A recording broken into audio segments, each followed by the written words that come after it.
आज मैं इस प्रेस कॉन्फ्रेंस में कह रहा हूं कि 17 सितंबर को शाम को 7 बजे मैंने नरेंद्र मोदी को 1000 करोड़ रुपए दिए थे। कर लो गिरफ्तार उनको। आप सब लोगों को नमस्कार। तो पहले 2-3 मिनट में इसी पे चर्चा करना चाहूंगा कि शराब घोटाले में जांच एजेंसियां कैसी जांच कर रही है, क्या मिला अभी तक। इसमें मनीष सिसोदिया जी जो कि फाइनेंस मिनिस्टर थे, डिप्टी चीफ मिनिस्टर थे, उनके ऊपर सबसे बड़ा आरोप ईडी ने और सीबीआई ने लगाया है कि मनीष सिसोदिया जी ने अपने 14 फोन तोड़ दिए। तो इन्होंने सबूत खत्म करने की कोशिश की। ये सारी जांच वांच करने के बाद इन एजेंसीज ने मनीष सिसोदिया पे आरोप लगाया कि 14 फोन तोड़ दिए। ये ईडी की चार्जशीट है, ईडी का डॉक्यूमेंट है ये, जिसमें इन्होंने ये 14 फोन का IMEI नंबर लिखा हुआ है कि ये वो 14 फोन है जो मनीष सिसोदिया के थे और जो मनीष सिसोदिया ने इन फोनों को डिस्ट्रक्ट कर दिया। ये ईडी के डॉक्यूमेंट में है। इसी के बाद ईडी की सीजर मेमो है।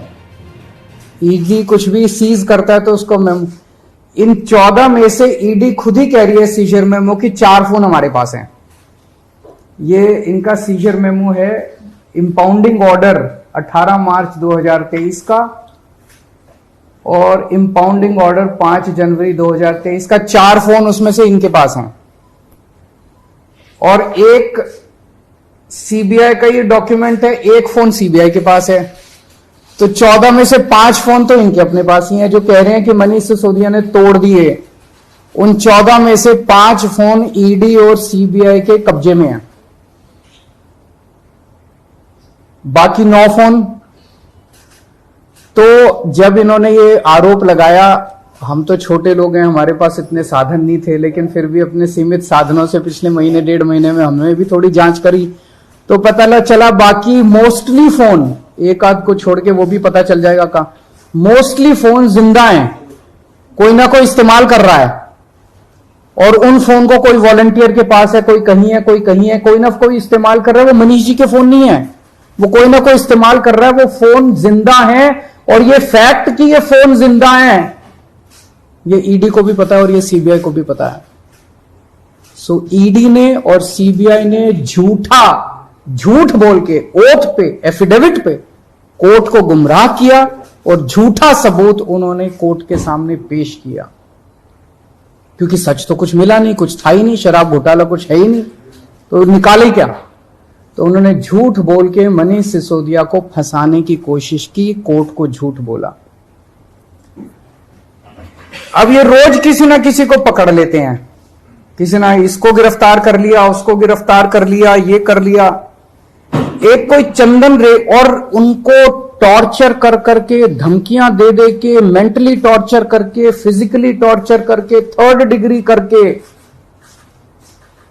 उनसे केजरीवाल का नाम ले लो, मनीष सिसोदिया का नाम ले लो, इनको फंसाओ, उनको किया जा रहा है। ये इनकी जांच चल रही है।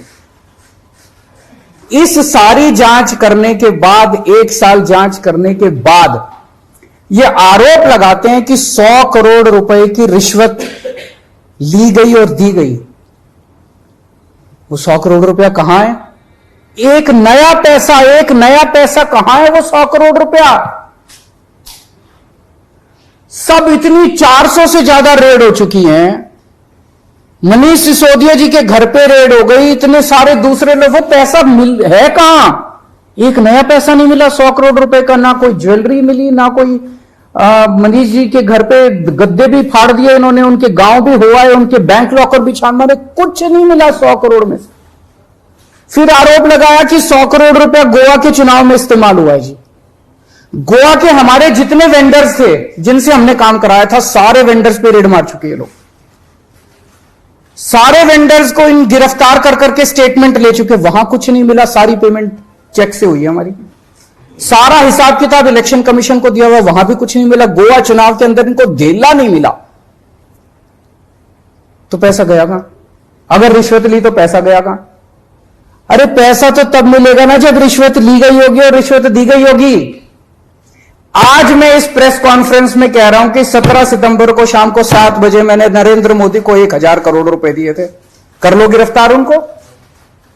ऐसे तो कोई भी इस देश में खड़ा होकर कुछ भी कह देगा। मैं कह रहा हूं कि नरेंद्र मोदी को 17 सितंबर की शाम को 7 बजे मैंने 1000 करोड़ रुपए दिए थे। गिरफ्तार करोगे इस बेसिस पे नरेंद्र मोदी को? भाई मेरे पास कुछ सबूत तो हो कहने का।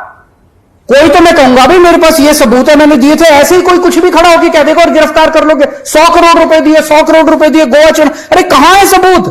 कोई सबूत नहीं है। ये पॉलिसी इतनी शानदार पॉलिसी थी, ट्रांसपेरेंट पॉलिसी थी, जो भ्रष्टाचार खत्म कर देती पूरे के पूरे शराब सेक्टर में। ये इस बात से साबित होता है कि ये पॉलिसी जब पंजाब में लागू की गई, पूरी कॉपी पेस्ट पॉलिसी है, जब पंजाब में लागू की गई तो इस पॉलिसी से 50% रेवेन्यू एक साल के अंदर बढ़ गया। 50% रेवेन्यू दिल्ली के अंदर इन्होंने लागू नहीं की, करने दी। पंजाब के अंदर इनकी चली नहीं, क्योंकि पंजाब एक फुल स्टेट है। तो मैं मोदी जी को कहना चाहता हूं, मोदी जी अगर केजरीवाल भ्रष्टाचारी है तो फिर इस दुनिया के अंदर कोई ईमानदार नहीं है।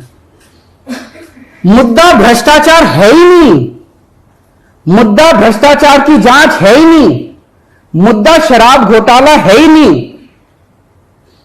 ऐसा शख्स देश का प्रधानमंत्री जो सर से लेकर पैर तक भ्रष्टाचार के अंदर डूबा हुआ है, उसके लिए भ्रष्टाचार मुद्दा कैसे हो सकता है?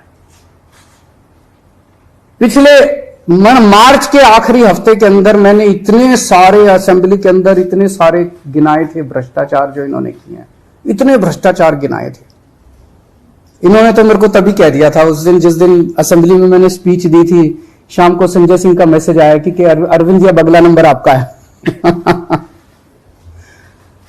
कल सत्यपाल मलिक जी ने एक इंटरव्यू दिया, मैं वो सुन रहा था।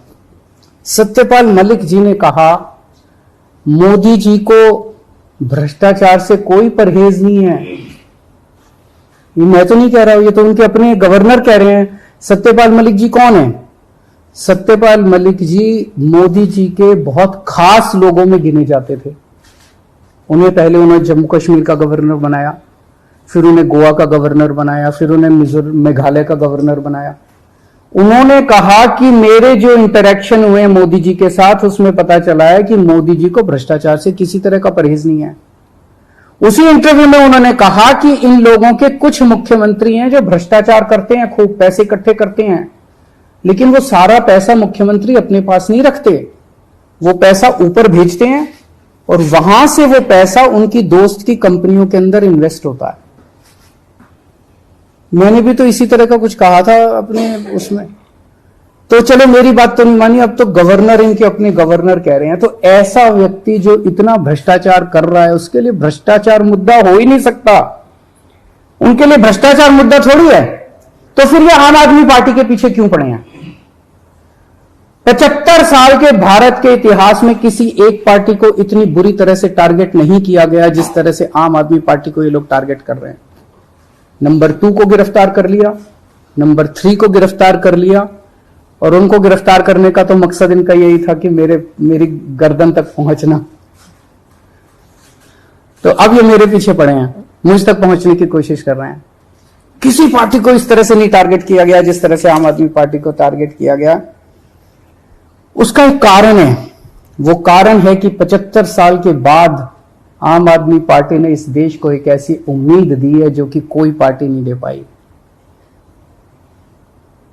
गुजरात के अंदर 30 साल से बीजेपी की सरकार है, उसमें 12 साल प्रधानमंत्री मोदी जी खुद वहां पे मुख्यमंत्री रहे। 30 साल के अंदर ये एक सरकारी स्कूल ठीक नहीं कर पाए, एक भी सरकारी स्कूल ठीक नहीं कर पाए। जब मोदी जी को फोटो खिंचवाने के लिए सरकारी स्कूल में जाना था तो एक टेम्पोरेरी क्लास, एक टेंट के अंदर टेम्पोरेरी क्लास बनानी पड़ी इनको फोटो खिंचवाने के लिए। फोटो खिंचवाने लायक सरकारी स्कूल भी नहीं बना पाए। और 5 साल के अंदर दिल्ली के हमने सारे सरकारी स्कूलों का कायाकल्प कर दिया। 5 साल के अंदर हमने सारे सरकारी स्कूल ठीक कर दिए।